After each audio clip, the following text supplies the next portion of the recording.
Eh bien, bonjour à toutes, bonjour à tous, bienvenue sur cet événement Slash.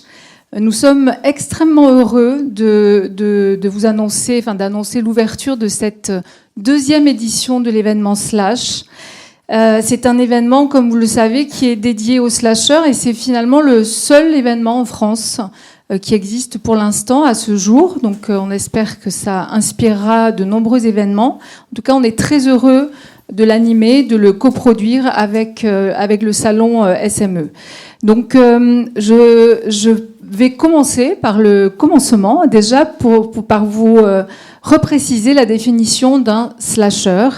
Un slasher, c'est un terme qui est rentré dans Larousse en 2019. C'est une personne qui, plus généralement de la génération Y, dit le Larousse, sans quoi je ne suis pas du tout d'accord, cumule plusieurs activités en même temps. Alors cet événement, il existe, il est possible grâce à l'engagement indéfectible d'une personne merveilleuse qui est le directeur de ce salon, Alain Bosetti, que je connais depuis quelques années et qui a été un pionnier, qui a été un des premiers à faire découvrir le slashing et notamment en portant et en menant des études au sein de ce salon pour accompagner ce mouvement en pleine émergence. Donc Alain Bosetti vraiment a joué un rôle vraiment primordial pour faire connaître ce phénomène dans le monde de l'entreprise et pas seulement du point de vue des personnes qui aspiraient à cumuler plusieurs activités professionnelles à la fois. Alors, l'année dernière, on a eu un premier événement formidable avec des tables rondes, une table ronde et beaucoup de conférences. Et puis, le temps a passé et on a eu envie de poursuivre parce qu'on voit bien que ce mouvement est en pleine émergence. Et le salon, au travers des 2 études qui ont été menées, l'a prouvé, puisqu'en 2016, il y avait 16% de slasheurs, dont 70% l'étaient par choix. Et la dernière étude qui a été menée précise que nous sommes aujourd'hui, l'étude de date de 2 ans, donc je pense qu'on est encore beaucoup plus nombreux, 26% de slasheurs, c'est-à-dire plus de 1/4 des actifs en France à cumuler plusieurs activités en même temps. Et surtout, c'est le chiffre qui me paraît le plus important à retenir, 96% d'entre nous, des 26% d'actifs slasheurs, le sont par choix et non par nécessité économique. Alors depuis l'année dernière, que s'est-il passé dans l'univers du slashing ? Comment cette nouvelle culture du travail a-t-elle évolué ? Comment évoluent les aspirations de chacune et de chacun d'entre nous à tendre vers une vie professionnelle plus complète, plurielle. Le nombre de personnes présentes dans la salle est un bon baromètre. Donc l'année dernière, vous étiez déjà très nombreux, mais peut-être encore plus nombreux cette année. Alors nous allons tenter cet après-midi de décrypter justement avec vous tous et avec tous les intervenants qui vont défiler au travers des tables rondes et des talks, de décrypter ce qui se passe aujourd'hui, comment ça évolue, et notamment sur plusieurs points, c'est-à-dire à la fois du côté des personnes, comment chacune d'entre vous se positionne, comment chacune d'entre vous fait évoluer ses aspirations, sa relation au travail, avec peut-être de plus en plus d'appétence à aller vers cette vie professionnelle qui va intégrer le slashing dans vos modalités de travail. Pour découvrir aussi comment les entreprises s'emparent, se positionnent face à ce phénomène de société et qui est une tendance de plus en plus lourde, à laquelle on ne peut plus échapper, Et surtout, on va tenter de répondre à tous les questionnements que vous vous posez en partageant avec tous ces intervenants qui sont pour certains de super slasheurs, pour d'autres de super experts du monde du travail, d'essayer de vous apporter des bouts de solutions, des bouts de réponses pour vous aider à oser slasher et surtout à slasher de manière plus sereine et plus sécurisée et sécurisante. Donc, pour répondre à toutes ces questions-là, on va vous annoncer aussi qu'on a co-créé avec Teddy Travers, qui est ici, un observatoire du slashing. On vous en reparlera plus longuement dans la fin de l'intervention cet après-midi, qui va permettre aussi d'accompagner la compréhension et l'émergence de cette tendance. Je vous souhaite une bonne après-midi et je vais accueillir tout de suite les participants de la première table ronde à me rejoindre sur scène. Je vous demande de les accueillir chaleureusement. Merci.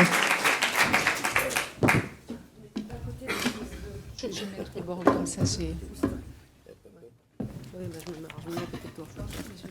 Marianne, tu peux te mettre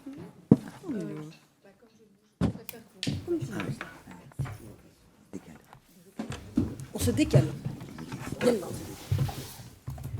Teddy, peux-tu me faire le gardien du temps, s'il te plaît? Que tu me fasses des grands cris d'alerte quand on déborde. C'est le timekeeper. Regarde. Est-ce que je vous vois tous? Oui. Donc merci, je suis très heureuse de vous réunir tous les quatre sur cette table ronde et particulièrement heureuse parce que je vous connais tous et je vous ai, je vais dire casté, on va dire, pour cette table ronde, aussi pour la diversité de vos parcours, de vos expériences qui, j'en suis sûre, vont être très inspirantes pour vous tous parce qu'il y a... Pour moi, j'ai une conviction, c'est qu'il y a autant de slashers que de personnes, ou de personnes que de slashers. Donc, tous les quatre vont être vont incarner vraiment cette diversité des parcours, des profils et des façons de slasher. Donc, je vous laisse vous présenter. Peut-être Marina, tu commences. Oui. Alors, je vais tenter avec ça. Tout le monde m'entend? Oui. Bonjour.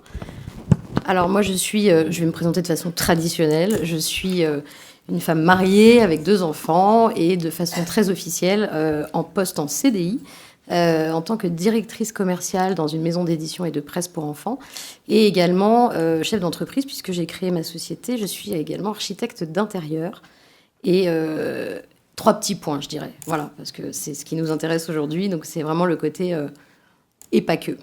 Voilà. Merci. Mounir. Bonjour à tous, donc moi c'est Mounir Guedben, donc je suis médecin depuis 23 ans, indépendant et aussi entrepreneur, et père de 2 piles électriques. Des jumeaux. Les jumeaux, c'est même pire. Alors Marie-Noël, enchantée. Donc je suis mère 2, fille 2, amie 2, cousine 2. Petite copine 2, enfin voilà, donc il y a tout ça, c'est 7 jours sur 7. Et en parallèle, en plus dans mon activité professionnelle, je vais être enseignante dans des grandes universités. Je vais faire de l'asset management pour un family office. Et je vais également faire du consulting, par exemple dans une entreprise dans la gestion hôtelière, donc dans le secteur de l'hôtellerie et des services. Voilà. Alors je suis Christine Michalet. Je suis sparring partner de dirigeants, donc dans une activité de consulting et indépendante. Je suis également manager de transition ou à temps partiel, ça dépend, en tout cas slasheuse, voilà. Et puis je suis également plume et rédactrice et citoyenne engagée en ayant créé un mouvement qui s'appelle Quartier plein de vie, avec des jeunes. Merci. Alors on voit là déjà avec Christine quelque chose qui flirte aussi avec, on pose souvent la question avec, est-ce qu'on peut être slasher et bénévole, hein? Oui, donc je pense que ça commence souvent par le bénévolat, le slashing. Et que le bénévolat peut partir vers des activités plus professionnalisantes aussi. Mais souvent, on découvre qu'on est slasher en disant « Ah, mais en fait, je fais plein de choses, mais comme ce n'est pas rémunéré, je ne savais pas que j'étais une slasheuse. » Merci pour vos présentations. Alors maintenant, je voudrais savoir comment chacun vit le slashing et surtout quelle est la définition, plutôt comment vous l'avez intégré cette définition, comment vous l'avez digéré, assimilé et comment chacun donnerait sa définition du slashing quand on sort du côté Larousse très formel. En une phrase, vas-y. Moi, le slashing, c'est se lâcher, c'est s'éclater. En fait, c'est démultiplier les expériences positives, pas que, mais voilà, c'est vraiment slasher, s'éclater. Ça, c'est clair. Alors, allez-y. Alors moi, je rebondis sur les propos de Marie-Noël. Moi, je dirais que le slashing, c'est ce qui me permet d'être moi, en fait, et de m'investir pleinement dans ce que je fais. Donc, ça rejoint ta définition, Marie-Noël. Moi, j'enchaîne. Je dirais aussi que c'est officialiser les différentes parcelles de soi. C'est-à-dire que personne n'est que mère, que enfant, que frère, que sœur. Que boulanger ou que voilà, on ne se définit pas par son métier ni par ce genre de choses. Donc on est tous multiples. Après, on a plus ou moins envie de laisser s'extérioriser les choses. Donc être slasher, c'est pouvoir libérer cette frustration, quand on en a une, de pouvoir faire épanouir tout ça et d'être heureux, en fait, tout simplement. Moi, je dirais, en fait, vous êtes tous des slasheurs. Et slasher, c'est se découvrir au quotidien. Donc, du coup, en fait, c'est vraiment, c'est éclore, se laisser vraiment se pousser à éclore et se découvrir au quotidien. Moi, on me disait, en fait, tu te cherches toujours. Je répondais toujours, non, je me découvre. Donc ça, c'est important. Merci beaucoup. Merci, j'aime beaucoup ces définitions. Peut-être vous pouvez aussi réfléchir à quelle définition, pour ceux qui se pensent, ressentent être slasher, vous donneriez, vous, du slashing. Ce serait intéressant. Peut-être on n'a pas de post-it, mais si vous avez envie de faire un mur de définition personnelle, ce serait chouette. Merci beaucoup. Alors, le slashing, il a croisé votre chemin un jour. Est-ce que c'est arrivé par accident ? Est-ce que c'est arrivé par réflexion qui a pris du temps de maturation ? Comment chacun a croisé le chemin de ce mode de travail qui vous correspond et que vous avez fini par adopter et à assumer complètement ? Qui veut commencer ? Honneur aux hommes. Allez, Allez. Quelle bonne idée, merci. Je dirais pas non. Moi, c'était en fait... dans ma carrière de médecin, je suis médecin du travail, mais spécialisé plutôt handicap et tout ce qui est maintien dans l'emploi.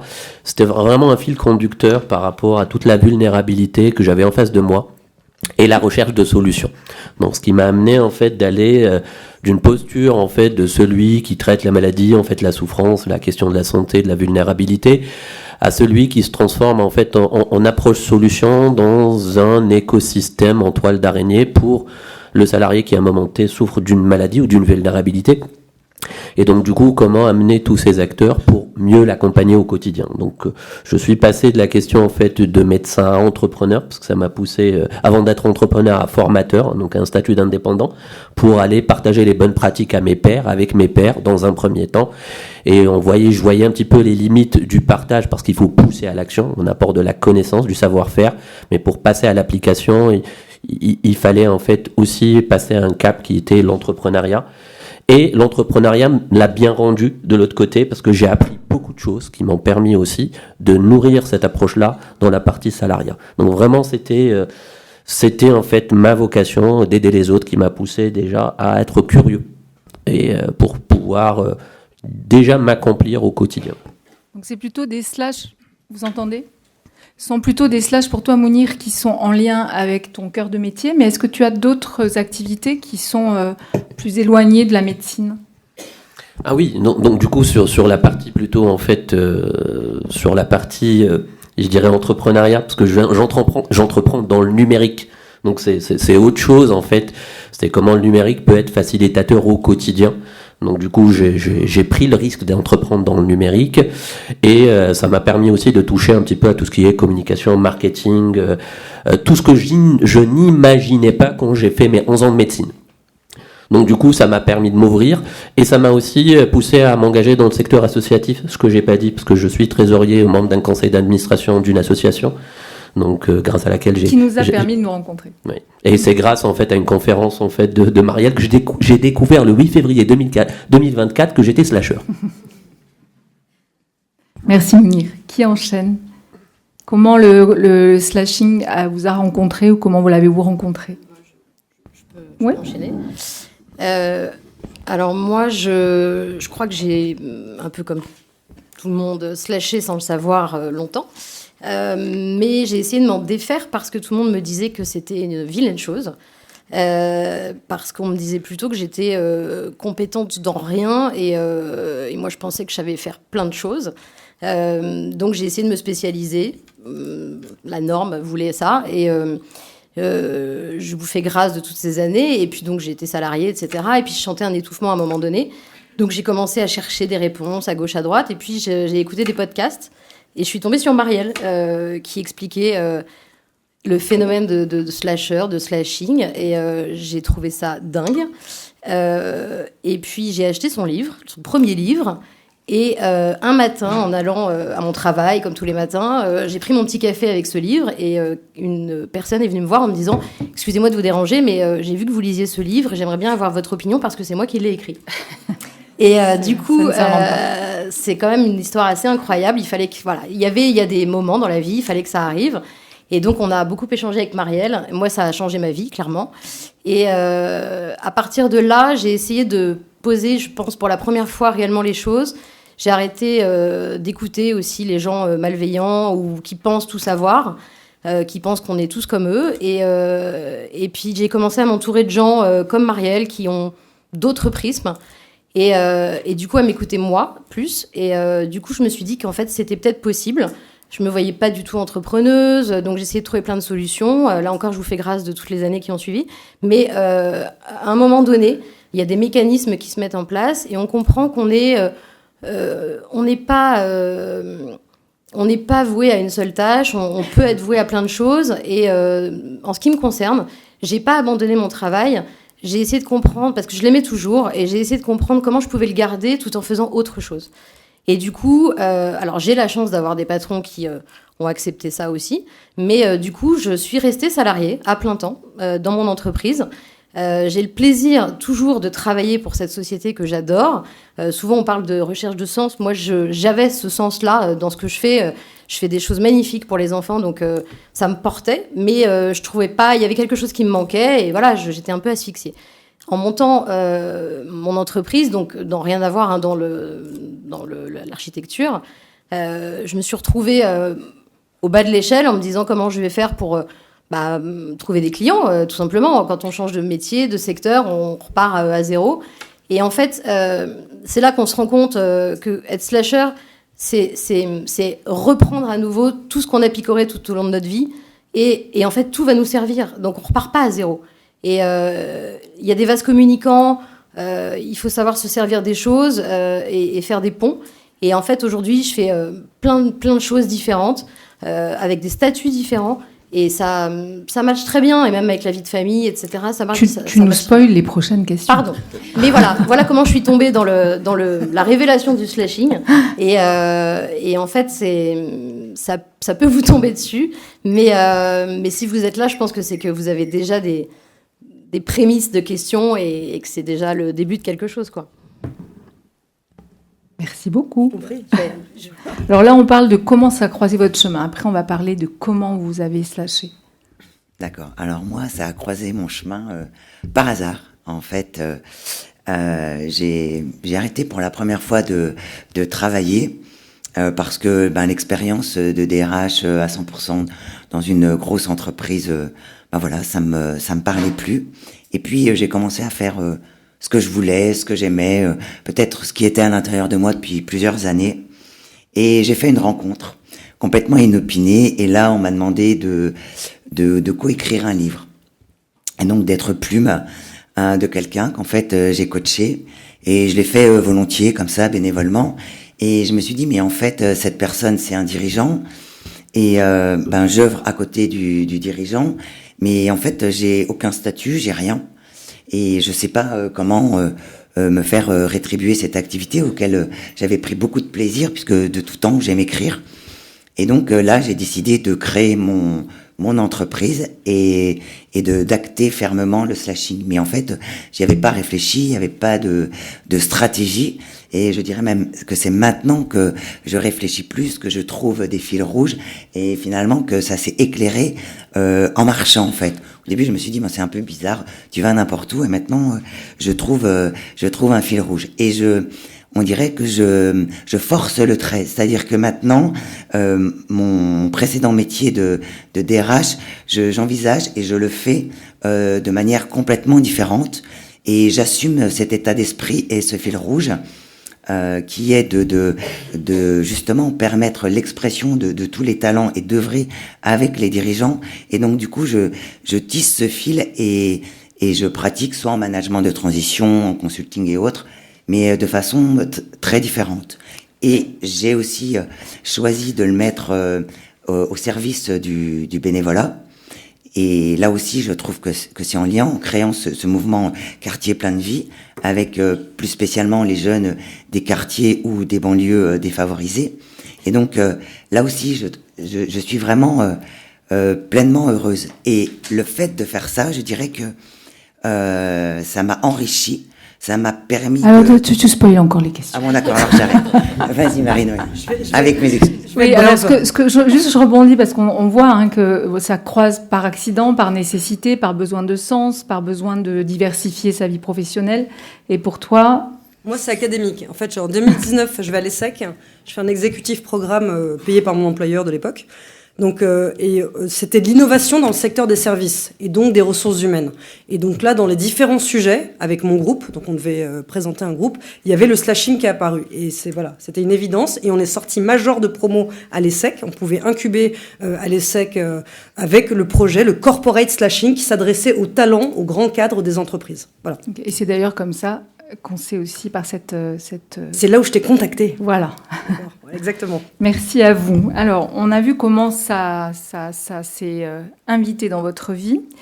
Vous êtes aujourd'hui fier, on le voit, et vous le défendez, vous l'incarnez. On voit bien que c'est que c'est un choix qui s'est vraiment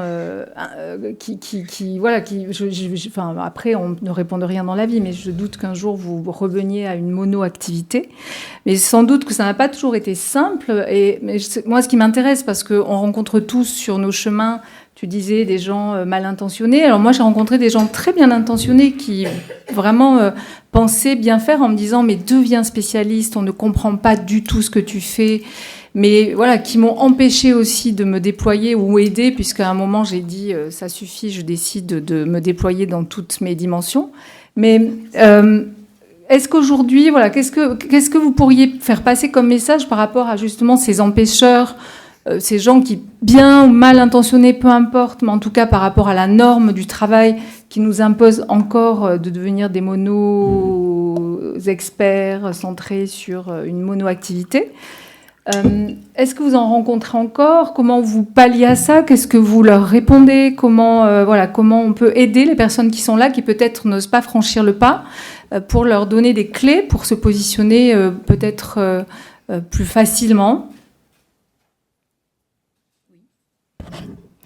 Moi, je dirais que...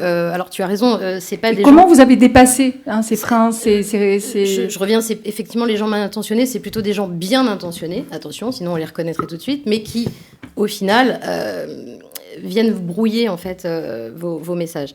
Moi, je dirais que... j'apparente ça, le côté slasher, à un super pouvoir, et du coup... comme tout super pouvoir, ça nécessite des grandes responsabilités. C'est-à-dire que c'est quelque chose dont on entend parler de plus en plus. Je pense que du coup, c'est à nous de présenter ça, quand on est amené à se présenter, de façon positive, assumée. Et je pense que les gens qui sont pas, qui sont encore hermétiques à ça, c'est des gens qui ne comprennent pas ce que c'est. On a toujours peur de ce qu'on comprend pas. Donc du coup... ils voient pas qui on est, du coup on est rejeté ou on est mis dans un coin, on correspond pas à tel ou tel critère, donc on est mis de côté parce que simplement ils comprennent pas, c'est tout. Donc ça veut dire que la pédagogie... Oui, je pense que c'est ça, nous, c'est une des clés. Oui, plutôt que de s'excuser, de dire je suis pas spécialiste de, etc. Travailler les arguments aussi. Oui, montrer... je pense qu'on a cette mission-là aussi de commencer par ça, commencer par dire les points positifs, pour que les gens n'aient plus peur, et s'ils ont plus peur, ils verront qu'ils peuvent y gagner autant que nous, en fait, même s'ils sont pas comme nous. Est-ce que vous voudriez compléter par... Je vais repartir, tu l'as dit tout à l'heure, Marina l'a dit, l'être humain, avec un grand H, nous sommes des mammifères, là ça tout le monde est d'accord.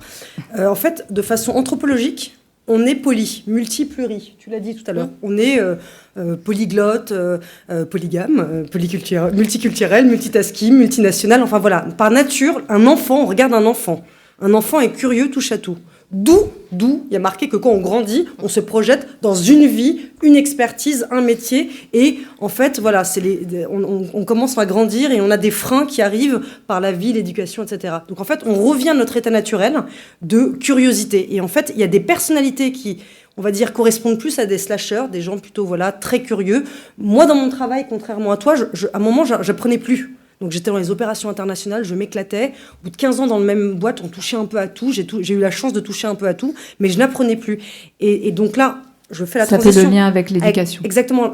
En fait, la durée des compétences dans une entreprise. Quand on est jeune, moi j'ai étudié à Dauphine, j'ai fait de la finance, et la méthodologie est à peu près la même. On calcule un cash flow, un WACC de la même façon. C'est très chiant. Mais par contre, dans les soft skills, dans le secteur des services, dans l'hôtellerie, donc dans l'humain, quand l'humain est prédominant, en fait, une compétence, là, on le voit bien avec l'IA, la durée de vie d'une compétence a une durée de vie limitée qui s'est raccourcie. Donc en fait, pour développer des compétences, c'est de la formation continue. Les entreprises commencent enfin, avec les DIF, les VAE, à se dire que la formation continue, c'est très important. Mais en fait, slasher, donc faire plusieurs activités. Moi, j'ai un pivot de diversification qui est commun, donc il y a des synergies entre mes slash. Et ben en fait, ça me permet de surperformer, d'être plus efficace, de nourrir ma curiosité et d'être plus créative et plus innovante. Et je le maintiens. Donc en fait, je pense que les entreprises qui accepteront le slash vont surperformer et gagner des parts de marché quand on transpose ça dans le business world.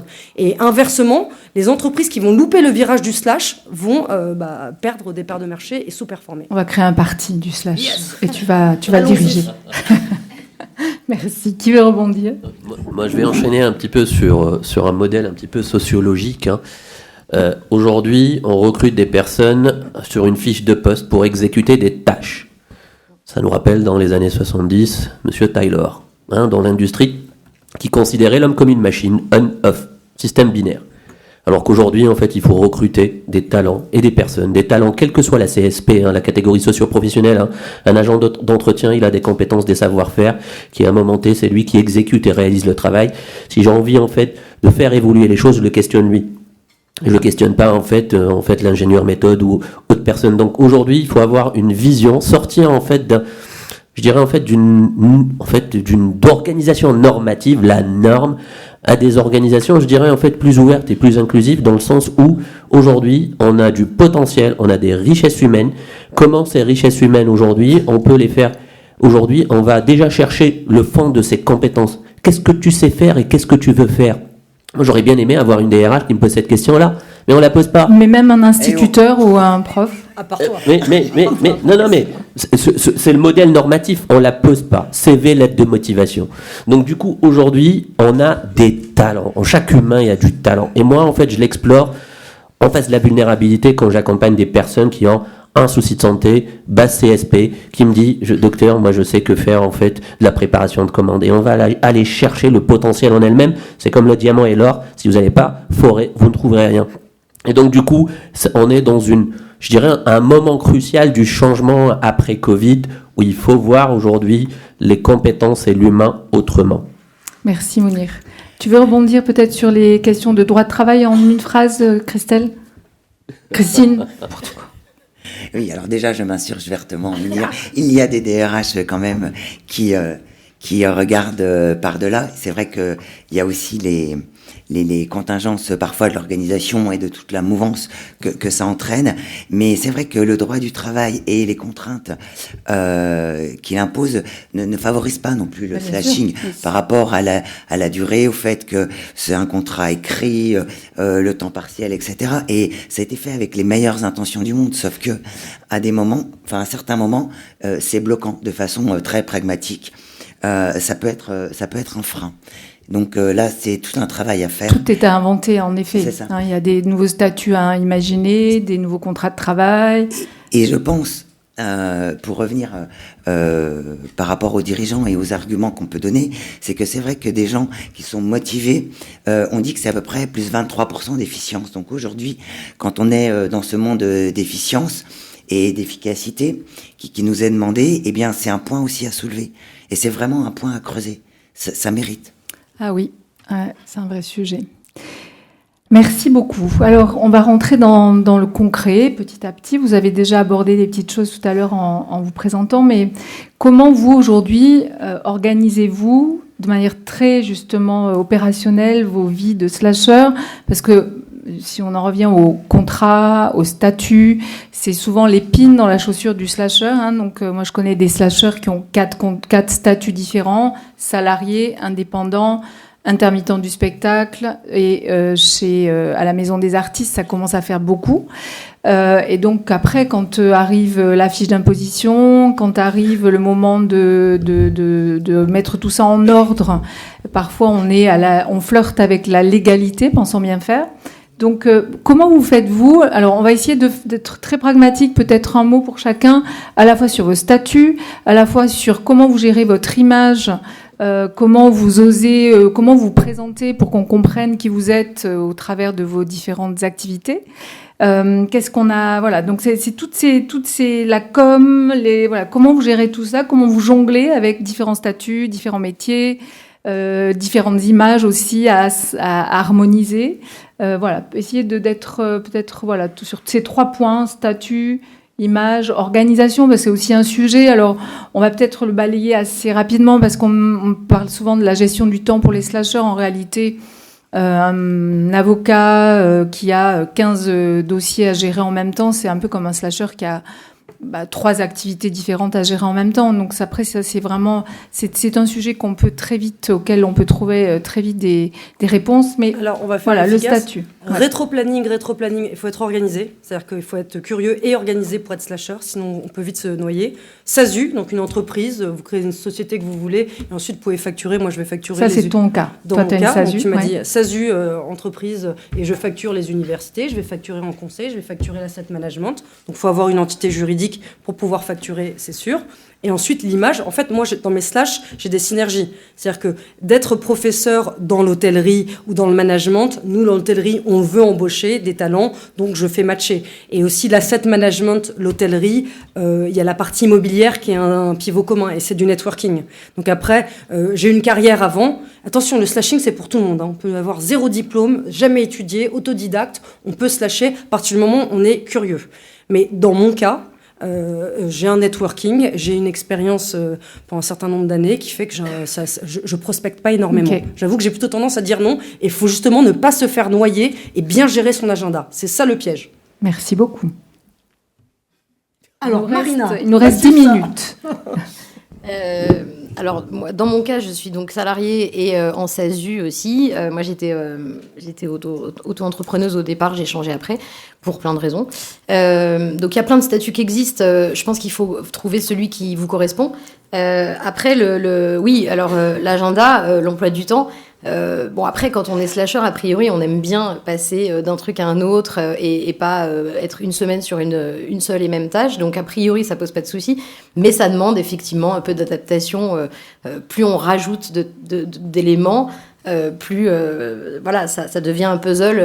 Il faut rester assez comment dire... focus sur ses priorités. Oui, mais être slasher n'empêche pas d'être focus. Non, c'est ça. Il faut juste. Mais en fait, ça se fait un peu. Le slashing, c'est pas forcément du zapping. J'ai échangé hier avec quelqu'un qui me disait oui, mais alors l'instant présent, être présent à ce qu'on fait. On peut être slasher et pleinement présent à ce qu'on fait. Ouais. Quand on le fait, hein, et passer à une autre tâche après dans laquelle on est aussi très présent. Et slasher n'est pas égal à hyperactif non plus. On peut faire de la méditation et rien n'est incompatible. C'est ça l'avantage du slasher. Et sur ton image, comment tu... Sur l'image, alors moi je suis un petit peu comme Marie-Noël, c'est-à-dire que j'ai pas vraiment besoin de... en tant que salarié, moi je fais beaucoup de prospection, donc ça c'est l'image plutôt de la boîte, mais après je véhicule aussi l'image de la boîte.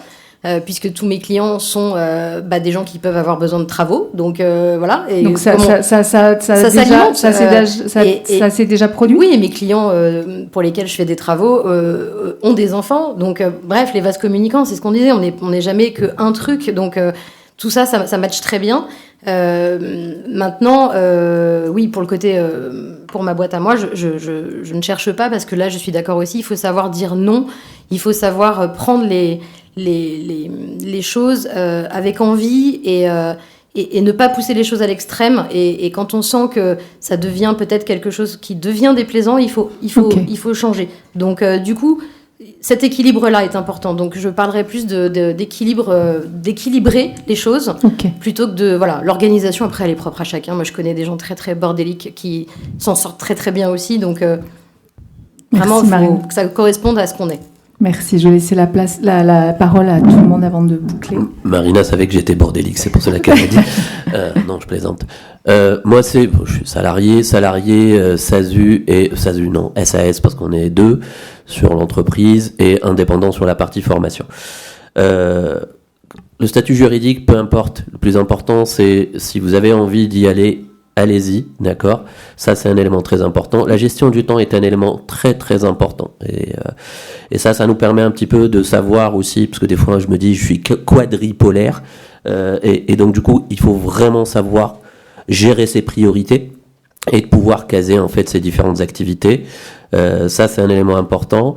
Il y a un élément important aussi, c'est l'échec. En fait, la France, on peut échouer et toujours rester être slasher et retenter parce que ça nous forge. Et ça, moi, je me suis cassé la gueule plusieurs fois. Et je peux me permettre de rebondir sur ce que tu dis, c'est-à-dire que justement, être slasher sécurise l'échec parce qu'on a toujours un autre pied sur lequel rebondir. Oui. Et on apprend au quotidien. Moi, il y a certaines choses en fait que j'avais fait il y a 4-5 ans que je ferai autrement aujourd'hui parce que j'ai développé en fait de l'expertise dans le slashing et ça c'est un élément important. Donc vraiment il faut y aller, mais vraiment on doit avoir de la rigueur parce qu'il y a un élément, je ne sais pas si je spoil ou pas. On a une santé mentale aussi et il faut que nous on se prenne en charge nous-mêmes. Donc du coup cet équilibre des temps, cette priorisation de combien en fait aujourd'hui de temps je consacre à ça, il faut avoir en fait aussi une prévision. Et quand vous êtes slasher, vous êtes aussi entrepreneur, donc vous êtes aussi visionnaire et la question de la gestion du temps est très importante. Merci Mounir. Tu veux rebondir et compléter? Oui, je veux bien. Alors, beaucoup de choses ont été dites, hein, donc c'est pas facile de passer derrière vous. Donc, je vais juste rajouter un statut. J'ai une SASU aussi, ce qui me permet donc et le choix qui a été important, c'est le choix de l'objet social. Donc, ce qui permet j'avais choisi quelque chose qui me permet de couvrir large et donc de pouvoir exercer plusieurs activités sans souci. Mais moi aussi, dans certaines de mes activités, je suis salarié en portage. Parfois, c'est quelque chose aussi de très sécurisant. Si vous voulez vous lancer, ça permet de regagner des droits ou d'avoir des droits au chômage, bien qu'en SASU, on puisse aussi, il y a tout un tas de mécanismes, voilà, avec la GSC et autres parties, mais ça peut être quelque chose qui vous encourage et qui vous permet d'avoir un pied sécuritaire. On va pas faire un grand volet sur les statuts, c'est juste pour montrer la diversité de possibilités et surtout, je te laisse terminer sur l'image et comment tu jongles, mais c'est important de voir que on peut adopter un statut, il va évoluer, on va en changer, etc. Et tester, faites-vous aider. Ici, il y a plein de structures qui peuvent aussi vous aider. Il y a les auto-entrepreneurs, l'UAE, merci.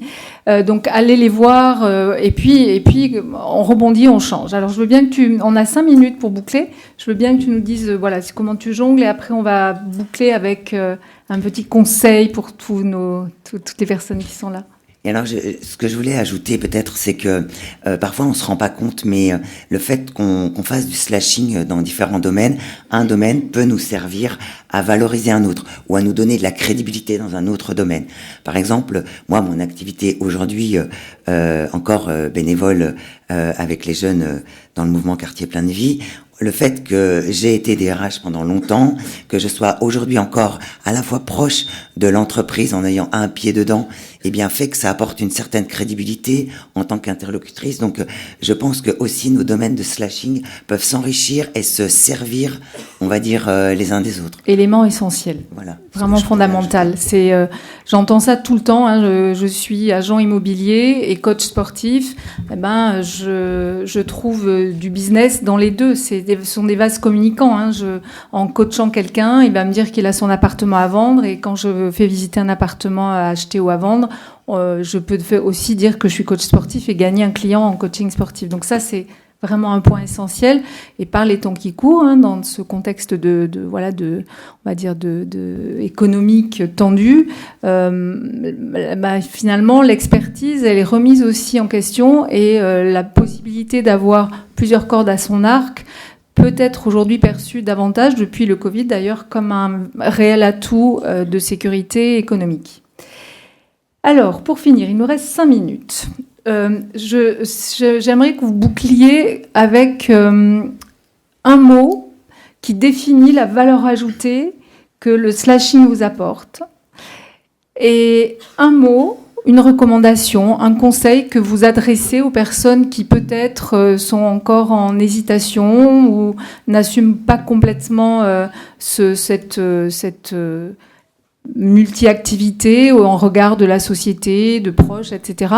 Voilà, un mot pour définir la valeur ajoutée que ça apporte ou vous apporte, et un conseil, une recommandation. Alors peut-être un mot sur ce que ça vous apporte, on tourne. L'ikigai. En fait, il faut se lâcher en lien avec son ikigai, c'est-à-dire sa raison d'être, sa mission de vie. Quand je slash, j'adore enseigner. Mais je pense que si je faisais que ça et pendant 10 ans, je me taillais de les veines. Donc en fait, c'est comme dans la vie, les tempérances, la modération, c'est très important. Donc en fait, même un sportif de haut niveau, il va faire que de la natation, même notre champion national, je pense qu'il fait que ça, à un moment, on n'en peut plus. Donc en fait, même si il faut se rapprocher de son ikigai, mais quand on fait exclusivement, encore une fois, une activité à fond, c'est bien d'avoir d'autres activités, qu'il y ait des synergies entre elles. Voilà. Surtout qu'on découvre que souvent ces activités, elles ont un lien caché et un fil conducteur commun. Merci. Alors, moi, je suis pas Ikigai. Je vais compléter ce que dit Marie-Noël. J'ai un autre versant. C'est-à-dire que je sais pas exactement quelle est ma mission de vie, mais en tout cas, ce que je peux dire, c'est que, du coup, je me sens complète en faisant du slashing, en prenant plusieurs activités, en faisant plusieurs versions. Je me sens vraiment complète et je dirais surtout prendre du plaisir à ce qu'on fait. Je pense que c'est vraiment le plus important. Et dans ce cas, voilà. Et la mission, je pense, apparaît toute seule. Voilà. Merci. Clôturer. Vas-y, tu veux clôturer ? Non, peu importe. Moi, ça me rappelle en fait. Alors peut-être d'abord le mot qui définit pour vous la valeur ajoutée du slashing et après le conseil. Le mot, en fait, je dirais 2 mots en fait. S'explorer, se découvrir. Ok. Ce que je vis en fait dans le slashing, c'est ça. C'est m'explorer, me découvrir. Parce que Mais qu'est-ce que ça apporte en valeur ajoutée ? La valeur ajoutée, en fait, c'est je m'éclate, tout simplement. Bon, ça rejoint ce que dit. Non, mais moi c'est un mot que j'ai dit en fait à une ancienne DG dont j'ai quitté l'établissement il y a quelques années. Je dis, madame, je veux m'éclater au travail et non pas éclater au travail. C'était le dernier adieu à cette directrice, mais bon. Merci. Marine. Moi, je dirais, s'il n'y a qu'un mot, c'est l'épanouissement. C'est ce qui rejoint un peu tout ce qu'on a dit. Oui, la complétude, l'épanouissement. Voilà. Qui regroupe tous les autres mots, d'ailleurs. Et moi, je dirais qu'il y a de l'espoir aussi. L'espoir du côté entreprise. Parce que c'est quand même maintenant, de plus en plus, tes patrons ont été modernes, avant-gardistes. Moi, mes employeurs, actuellement, ils acceptent. Donc, j'ai des postes de 4. C'est pas de la précarité, le slashing.